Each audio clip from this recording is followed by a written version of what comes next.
Budget 2026 से पहले देश में एक ही सवाल गूंज रहा है, क्या इस बार टैक्स में बड़ी राहत मिलेगी?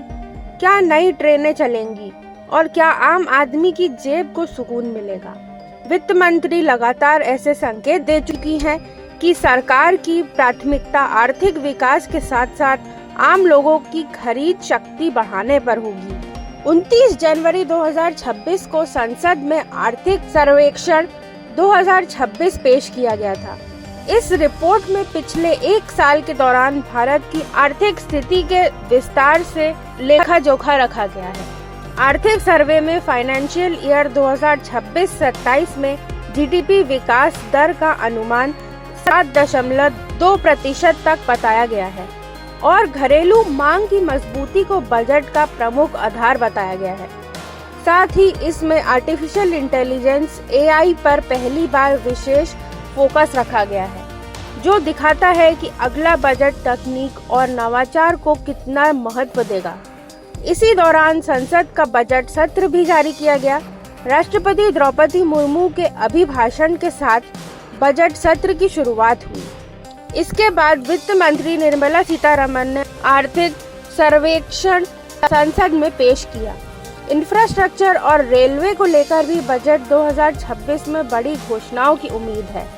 माना जा रहा है कि सरकार 300 नई ट्रेनों की घोषणा कर सकती है, जिसमें वंदे भारत के नए रूट, अमृत भारत ट्रेनें और लंबी दूरी की आधुनिक ट्रेनें शामिल हो सकती हैं। रेलवे स्टेशनों के आधुनिकीकरण, ट्रैक अपग्रेडेशन और सेमी हाई स्पीड रेल परियोजनाओं के लिए भी बजट में बड़ा आवंटन संभव है। इसका सीधा असर रोजगार पर पड़ेगा और देश की कनेक्टिविटी को नई गति मिलेगी। 3 दिनों के बजट सत्र में कई अहम गतिविधियां देखने को भी मिली है। सबसे पहले वित्त मंत्री ने शीर्ष अधिकारियों और आर्थिक सहकारियों के साथ प्री बजट बैठक करी, जिसमें राजस्व संग्रह, सब्सिडी बोझ और वित्तीय घाटे पर विस्तार से चर्चा हुई।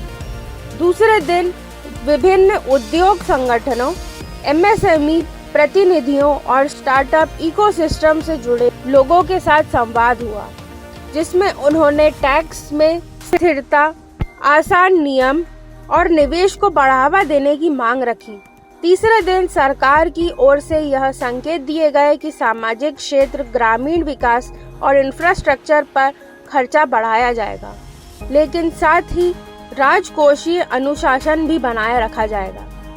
विशेष रूप से पीएम किसान सम्मान निधि की राशि 6,000 रुपए से बढ़कर 9,000 रुपए करने की उम्मीद जताई जा रही है, जिससे 9 करोड़ से अधिक किसानों को राहत मिल सकती है।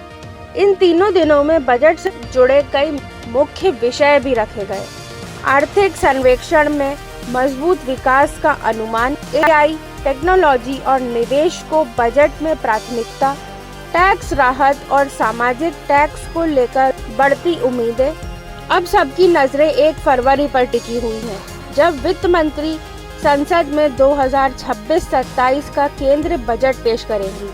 बजट सत्र के 3 दिनों के घटनाक्रम से यह साफ होता है कि सरकार बजट 2026-27 को संतुलित रखने की कोशिश कर रही है, जिसमें एक तरफ जनता को राहत दी जाएगी और दूसरी तरफ देश की अर्थव्यवस्था को मजबूत बनाए रखा जाएगा। विशेषज्ञों का मानना है कि यह बजट खपत बढ़ाने वाला हो सकता है, जिससे बाजार में मांग बढ़ेगी और आर्थिक रफ्तार को नई ऊर्जा मिलेगी।